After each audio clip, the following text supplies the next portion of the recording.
السلام علیکم ورحمت الله وبرکاتو. دوستانو هیله لرم چې روغ او جوړ به یاست. ښه ورځ به مو پیل کړې وي او د صحت کالي به مو په تن وي.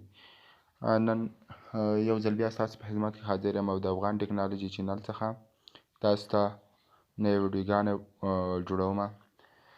نن یوه ویډیو د دې په باره کې جوړوو چې څنګه کولی شو په خپل صفحه باندې یا په خپل فیسبوک آی ډي باندې د فالوورز اپشن ان کړو یا فالوورز اپشن چې دی دغه ان کړو یا یې پیدا کړو یا یې راولو.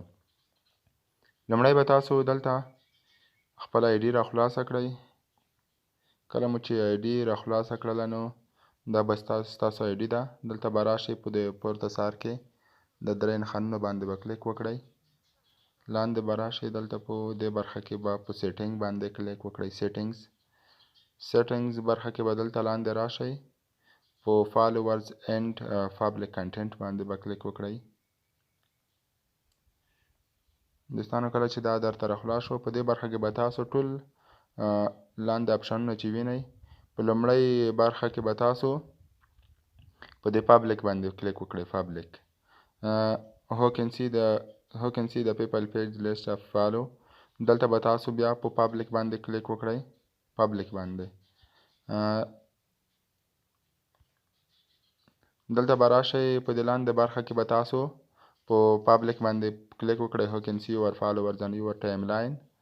لاندې به راشئ پابلیک کامنټس. دلته به په پابلیک باندې کلیک وکړئ.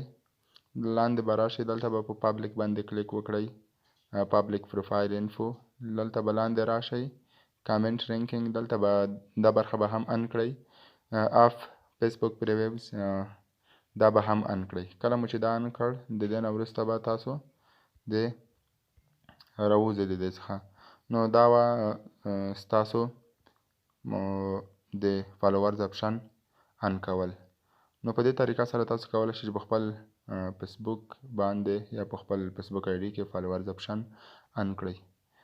دوستانو د دې لپاره چې